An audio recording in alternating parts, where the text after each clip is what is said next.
Hi everyone, welcome to education with fun. तो आज फिर से हम क्वाड्रेटिक इक्वेशन के प्ले लिस्ट में फिर से एक सवाल लेके आए हैं। ये आपका क्वाड्रेटिक इक्वेशन और सीक्वेंशियल सीरीज दोनों का मिक्स कंसेप्ट का सवाल है। तो आइए सवाल देखते हैं क्या बोल रहा है। सबसे पहले आपको सवाल दिया हुआ है कि let alpha and beta with the roots of the x square minus 3x plus P equal to 0। सबसे पहले इस क्वेश्चन को करने से पहले आपको हम कंसेप्ट बता देते हैं। कंसेप्ट ये था कि अगर क्वाड्रेटिक इक्वेशन में कोई भी दिया है ax square plus bx plus c equal to 0, यानी कि ये फॉर्म में रहता है, तो इसका अगर रूट अगर मान लेते हैं, अगर अल्फा कोमा बीटा है, अल्फा बीटा इसका रूट है, तो इसमें सबसे पहले निकालते हैं सम ऑफ रूट। तो सॉर इसको बोलते हैं सॉर, यानी कि सम ऑफ रूट्स ये होता है आपका अल्फा प्लस बीटा, जो कि आपका होता है माइनस बी बाई ए। ठीक है। और इसके बाद नेक्स्ट आता है जिसको बोलते हैं पॉड। पॉड मतलब होता है प्रोडक्ट ऑफ रूट्स, यानी कि ये product of root alpha into beta जो आपका होता है वो आपका होता है सी बाई ए। ठीक है। और आपको दिया है कि इतना समझ में आएगा, इसमें थोड़ा सा जीपी का कंसेप्ट ये होता है कि जीपी अगर मैं बात करूंगा तो जीपी क्या होता है। जीपी अगर मान लेते हैं कि A1 A2 A3 A4 GP में अगर होगा तो इसका कैसे बनेगा देखिए। तो जीपी में होता है, इसमें होता है कॉमन रेशियो। कॉमन रेशियो जिसको हम डिनोट करते हैं आर से। अगर फर्स्ट टर्म का बात करेंगे तो ये होता है ए, सेकेंड टर्म अगर बात करेंगे तो इसमें आर से मल्टीप्लाई करते चल जाएंगे, थर्ड टर्म में फिर सेकेंड में आर मल्टीप्लाई करते चल जाएंगे। मतलब ये इस तरह का पैटर्न बनता चला जाता है। ये आपका इस सवाल का कंसेप्ट है। और नेक्स्ट इसमें कंसेप्ट एक लगता है जिसको बोलते हैं componendo and dividendo. Componendo and dividendo का कंसेप्ट भी आपको मैं बता रहा हूँ, ध्यान से सुनिए। कंपोनेंडो एंड डिविडेंडो ये यानी कि आपका तीन कंसेप्ट का ये मिक्स सवाल है। कंपोनेंडो एंड डिविडेंडो क्या बोलता है कि अगर कोई भी रेशियो पी बाई क्यू दिया हुआ है, मान लीजिए 2/1 दिया है, ठीक है, तो बोलता है कि ऊपर में जितना ये ऐड कीजिएगा उतना घटाना भी पड़ता है नीचे में। मतलब जैसे p plus Q by p minus Q का वैल्यू जो होगा वो होगा 2 प्लस 1 बाई 2 माइनस 1। मतलब इस तरह का भी कंसेप्ट लगेगा, जिसको बोलेंगे सॉल्व करेंगे तो 3/1 आएगा। तो ये आपका तीन कंसेप्ट से ये सवाल होगा। तो आइए हम क्वेश्चन देखते हैं कि क्वेश्चन क्या बोल रहा है। इधर क्वेश्चन को सॉल्व करना देखते हैं।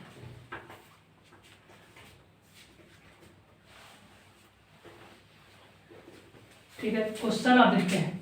हमारे पास दिया है कि let alpha and beta with the roots of the equation x square minus 3x plus P equal to 0। सबसे पहली बात देखेंगे इक्वेशन अपने पास क्या है। ये है x square minus 3x plus P equal to 0, जिसका रूट है अल्फा और बीटा। ठीक है। थोड़ी देर पहले आपको मैंने कंसेप्ट बताया था कि अगर अल्फा प्लस बीटा क्या होगा, अल्फा प्लस बीटा का जो वैल्यू होगा ये माइनस बी बाई ए होता है, तो माने कि माइनस फिर माइनस 3/1, यानी कि इसका वैल्यू आपके पास 3 हो जाएगा। फिर आता है सम ऑफ रूट का product of root. Product of root क्या होता है अल्फा बीटा, यानी कि सी बाई ए होता है, यानी कि p/1 that is equal to आपके पास p हो जाएगा। ठीक है। अब नेक्स्ट है हमारे पास दिया हुआ दूसरा इक्वेशन क्या है। दूसरा इक्वेशन है x square minus 6x plus Q equal to 0। इसका रूट क्या है, इसका रूट आपको दिया हुआ है क्वेश्चन में गामा एंड डेल्टा, यानी कि इसका रूट है गामा एंड नेक्स्ट रूट है इसका डेल्टा। ठीक है। सेम कंडीशन इसमें भी अप्लाई करेंगे, यानी कि गामा प्लस अगर डेल्टा की अगर वैल्यू पूछेगी पूछा जाएगा तो होगा क्या माइनस बी बाई ए, मतलब 6 हो जाएगा। और गामा इंटू डेल्टा का वैल्यू जो पूछा जाएगा वो आपके पास हो जाएगा क्यू। ठीक है। नेक्स्ट अगर बात करते हैं आप, नेक्स्ट में बता रहा है कि alpha beta and gamma and delta form a GP, मतलब ये चारों आपको जीपी बना रहा है। तो क्या कैसे सॉल्व करेंगे देखिए। तो थोड़ी देर पहले आपको हम बताए थे कंसेप्ट में कि alpha beta gamma delta GP बना रहा है। तो जीपी का कंसेप्ट यानी कि alpha beta gamma and delta आपको क्या बना रहा है, जीपी बना रहा है। यानी कि जीपी अगर बनाएगा तो इसका कंसेप्ट क्या हम आपको बताए थे कि फर्स्ट टर्म यानी कि अल्फा को लेंगे फर्स्ट टर्म ए, बीटा आपका हो जाएगा ए आर, गामा हो जाएगा ए आर स्क्वायर, और ये आपके पास डेल्टा हो जाएगा आपके पास ए आर क्यू। ये क्या है, ये भी जीपी बना रहा है। इतना बात समझ में आ गया। अब नेक्स्ट देखते हैं कि then ratio 2q plus P by 2q minus P, मतलब आपके पास रेशियो पूछा जा रहा है 2q plus P by 2q minus P. तो सबसे पहली बात करते हैं कि ये इस फॉर्म बनाएंगे कैसे, ये चीज़ हमसे पूछा जा रहा है। ठीक है। अब देखिए कैसे बनाएंगे, यानी कि अल्फा कोमा प्लस बीटा और गामा प्लस डेल्टा है। ठीक है। तो अब हम क्या करते हैं, इसको मान लेते हैं इक्वेशन नंबर 1, इसको मान लेते हैं इक्वेशन नंबर 2, इसको मान लेते हैं इक्वेशन नंबर 3, इसको मान लेते हैं इक्वेशन नंबर 4। ठीक है। तो अब हम क्या चाहते हैं, हम चाहते हैं इक्वेशन 1 को इक्वेशन 2 से डिवाइड करना। तो जैसे ही हम अगर इक्वेशन 1 को इक्वेशन 2 के साथ डिवाइड करेंगे तो आपका क्या आएगा, ये आपका आएगा alpha plus beta divided by gamma plus delta. किसका वैल्यू क्या आ जाएगा, इसका वैल्यू जाएगा 3/6, जो कि आपका आ जाएगा 1/2। अब देखिए अल्फा किसको लिए थे, अल्फा लिए थे ए को, तो ये वाला वैल्यू इसमें सब्स्टिट्यूट कीजिए, यानी कि a plus a r by a r square plus a r q का वैल्यू क्या आ जाएगा आपके पास, ये आपके पास आ जाएगा 1/2। तो फिर ये चीज़ को ये इधर हम सॉल्व करते हैं, तो ये आपके पास क्या है 1/2, मतलब ए अगर कॉमन लेंगे यहाँ से तो 1 + r और डिवाइडेड बाय, और ये AR² कॉमन लीजिए, तो यानी कि ये 1 + r का वैल्यू जो आपके पास आएगा ये आपके पास आएगा 1/2, यानी कि 1 + r से 1 + r कैंसिल, ए से ए कैंसिल, और r² का वैल्यू आपके पास जो आ रहा है वो आपके पास है 2। अब देखिए, अब आपको बोला कि आपको चाहिए Q/P, तो अब यहाँ तो r² का वैल्यू निकालने के लिए ये इक्वेशन दोनों को डिवाइड किया थे। अब आपको चाहिए कि यानी कि Q/P, यानी कि Q पहला टर्म है, यानी कि आपको अब करना पड़ेगा इक्वेशन 4 डिवाइडेड बाय इक्वेशन 3।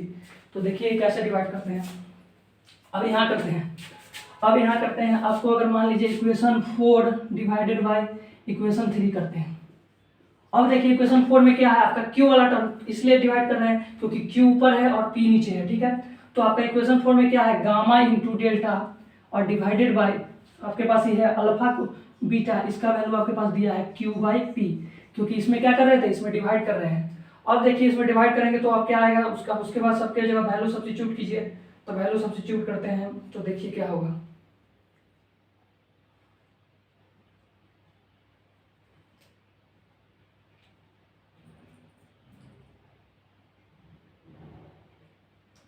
हाँ, वैल्यू सब्स्टिट्यूट करते हैं, देखिए तो ये गामा डेल्टा था, गामा की जगह कितना था, तो AR² था, और ये वाला था आपका AR³ डिवाइडेड बाय ये था आपका A इंटू AR था, और ये आपका वैल्यू हो जाएगा Q/P, ठीक है। तो यानी कि A से A कैंसिल, R से मतलब R से ये एक R कैंसिल, मतलब ये आपके पास आ जाएगा R के पावर 4 = Q/P आएगा, यानी कि इतना तक आ गया। लेकिन आपसे क्या पूछा जा रहा है, आपसे पूछा जा रहा है 2Q + P/2Q - P का रेशियो पूछा जा रहा है। तो देखिए आप इसको कैसे करते हैं, यानी कि आपसे एक रिलेशन यहाँ से पता चल गया कि R के पावर 4 का जो वैल्यू है वो आपके पास Q/P है। तो देखिए आप इसको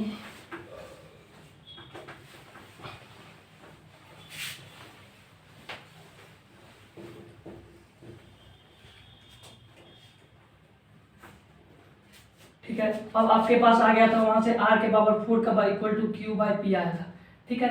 लेकिन आप सॉल्व किए थे तो वहां से आप देखे होइएगा कि R² का वैल्यू 2 आया था, तो यहाँ क्या R² का होल स्क्वायर है, मतलब 2 का ये होल स्क्वायर हो जाएगा, दैट इज इक्वल टू आपका आ जाएगा Q/P, और 2 का whole square that is equal to 4 होता है, that is equal to Q/P। अब देखिए इसमें एक लॉजिक ये लगा है कि दोनों साइड हम 2 से मल्टीप्लाई कर रहे हैं, क्यों कर रहे हैं, क्योंकि हमको चाहिए 2Q, आपको थोड़ा देर पहले बताया था, यानी कि मल्टीप्लाई दोनों साइड क्या किए, मल्टीप्लाई कर रहे हैं 2 से दोनों साइड, ठीक है। तो यानी कि आपका हो जाएगा 4 दूना 8, और ये आपका हो जाएगा 2Q/P हो जाएगा, ठीक है। अब थोड़ा देर पहले हम सबसे पहली बात बताया था कि इसमें कंपोनेंडो डिविडेंडो कर्व लगा था, मतलब 2, तो इसमें क्या कीजिए, यानी कि 8/1 है, इसको लिख सकते हैं क्या, तो यानी कि 8 + 1/8 - 1, और ये आपका हो जाएगा 2Q + P/2Q - P। तो यानी इसको जैसे ही सॉल्व करेंगे तो ये आपके पास आ जाएगा 2Q + P/2Q - P का वैल्यू जो आपके पास आएगा वो आएगा 9/7, और ये आपको ऑप्शन नंबर सी है, तो ऑप्शन नंबर सी इधर करेक्ट है सर। तो आपको क्या किया यहाँ तक, आपको आई होप आपको ये वीडियो समझ में आई होगी। Thank you and have a nice day.